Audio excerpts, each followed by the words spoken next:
intelligencesquared.com. Our first speaker for the motion is Suhel Seth, who is managing partner of Consulage India, a strategic brand management and marketing consultancy, but he's also much more than that. He's well known as a writer and an actor, and a very accomplished debater, as he's been telling us. He's got a couple of thousand debates under his belt already. So here's another one.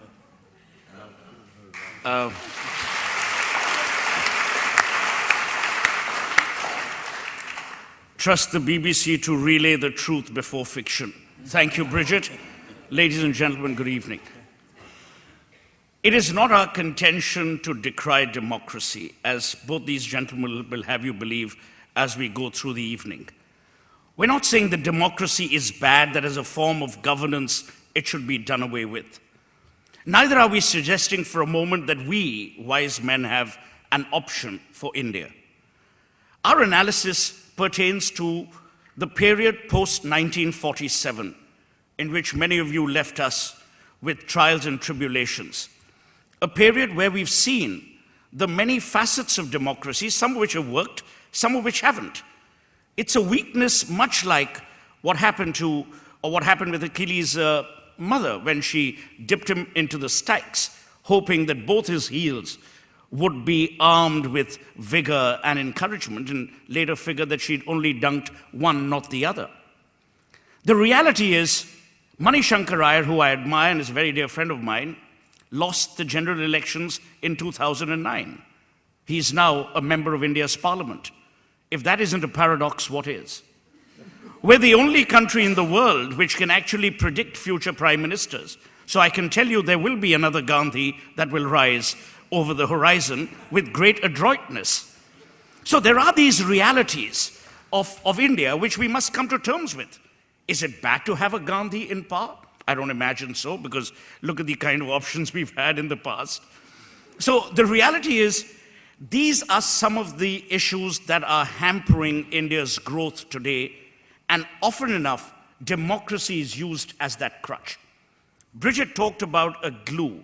I don't want to make it sound as romantic. For everything that goes wrong in India, we ascribe it to, oh, never mind, but we are a democracy. Can democracy be allowed to become an excuse for the lack of good governance? I would imagine not. Should democracy be allowed to be manipulated when things go awry? I would imagine not. But that's exactly what's happened. Bridget talks about corruption. There is corruption in India. And we blame corrupt leaders, or we mention corrupt leaders and say that, look, they are corrupt, but what the hell? They've been elected. So you have a chief minister who presides over a massacre of one particular community who's been elected thrice. So what's his crutch? His crutch is, I couldn't be bothered about human rights. I couldn't be bothered about massacres, but I've been elected. There was an earlier debate which I'd spoken in, the topic of which was, with forms of government, let fools contest. That which is governed best is best. But that's not what we're here to say. We are saying that many of the problems that afflict India today in its present situation have been caused by our overarching dependency on the form rather than on the substance of governance that we've adopted. So it's not democracy, it's the manner in which we've used democracy. It's not democracy as an electoral process. It's the manner in which democracy has been used to ward off every conceivable good and welcome evil wholeheartedly. And that's my worry. If you look at what's happening with harnessing natural or national assets, be it iron ore, be it mining, be it tribal welfare, money was ministered one time for the Panchayat Raj, which is basically a form of the lowest form of local government at the village level. We haven't made those strides. Today, you have a decent government which is hampered by coalition politics because the structure of democracy is such. So our contention is that democracy in an absolute term must never exist as an excuse for bad governance. It cannot be the raison d'etre for doing things wrong, and it neither can be a justification for not doing things right. And we have enormous examples in the Indian context which exactly highlight what I'm saying. The tragedy is that is there an alternate form of government? No. But like Achilles, we recognize that democracy is a weakness. We also realize that it's a weakness which can be strengthened. And I'm not here to talk about all the wrongs alone, but I think we need electoral reforms within the domain of democracy. And those electoral reforms need to happen. You can't have thugs and crooks and absolute scoundrels in parliament. You've got to have decent people, but then they get up and lose elections. So where are we left with, and who are we left with?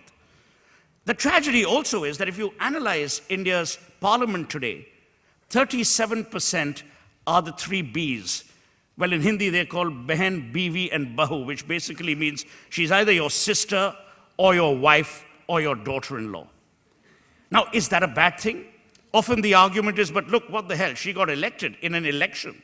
So it really doesn't matter if I'm perpetrating a dynasty. It's not that. It's the dynasty and the use of dynastic politics, as it were, that you use to justify all the wrongs that are happening. So what are we essentially saying for the motion?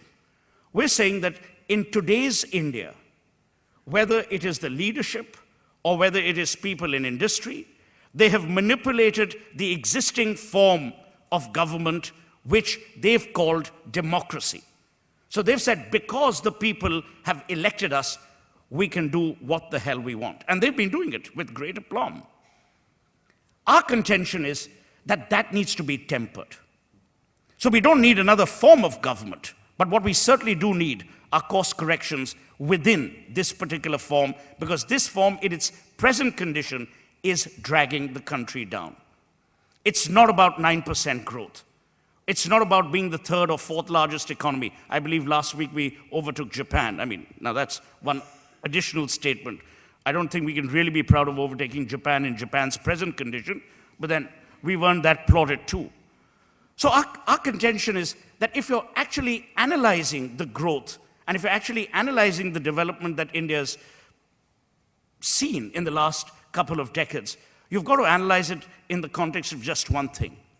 Has the quality of human development improved or not? And the tragedy is it hasn't.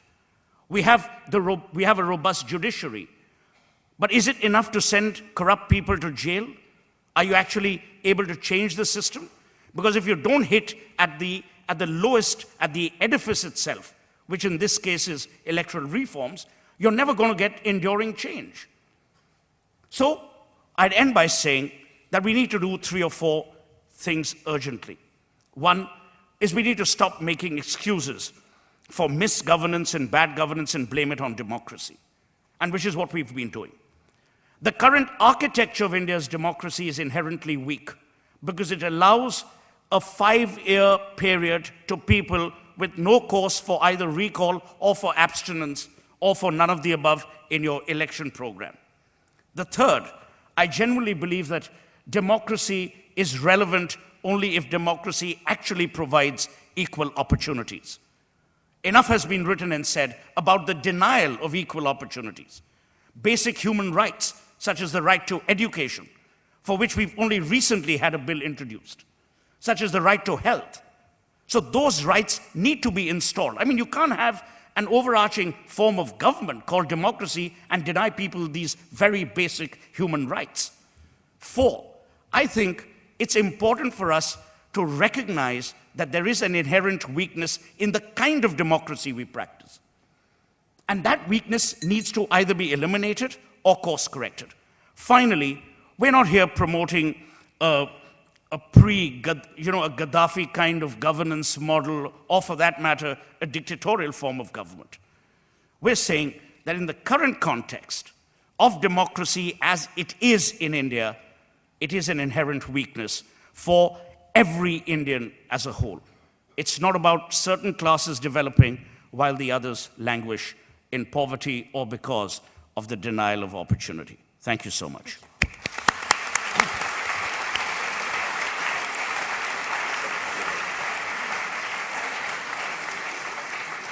Okay, so very quickly, William and Mani, you've got a chance to quiz Suhel on what he's just said.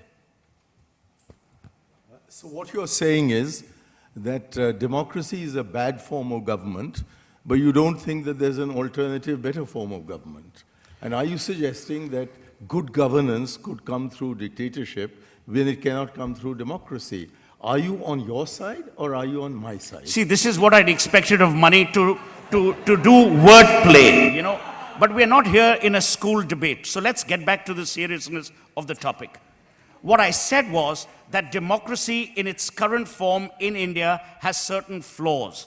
Those flaws need to be ironed out within the domain of democracy. To quote myself ad verbatim, just so that you realize what I was saying, I said those course corrections need to happen within the domain of democracy. We are not suggesting money for any reason whatsoever that we either want you as the potentate or one of your ilk as a person who then drives the destiny of 1.2 billion people, hurtling us towards very, very interesting disasters. But on the other hand, Achilles couldn't. But on the other hand, Achilles couldn't get his heel corrected. But that was because of his mother. How do you describe our democracy as Achilles' heel? Correct. He was born with that defect, and I don't think our democracy is incapable of being reformed. It's being reformed all the time. Money went to Oxford or Cambridge or one of those My very God. renowned institutions. So obviously his sense of history is pretty rusted now, that he spent so many years in India's parliament battling the good, the bad, and the ugly. So let me remind him of the Greek myth of Achilles. Achilles wasn't born with any defects. His mother dunked him into a river and held him by one heel and forgot to dunk him a second time round to make sure that that second heel was as vibrant as the first. So don't blame Achilles, blame his mother. And in this case, who will you blame? I'll tell you whom I'll blame. Are you suggesting then that the British should rule us twice? I'm not saying anything. I'm not saying anything. But you know which politician, also with an interesting surname of giving up everything in the world, was once called Mother India. Okay. William, you're going to have your chance to put your barbs from the podium because you're the next speaker.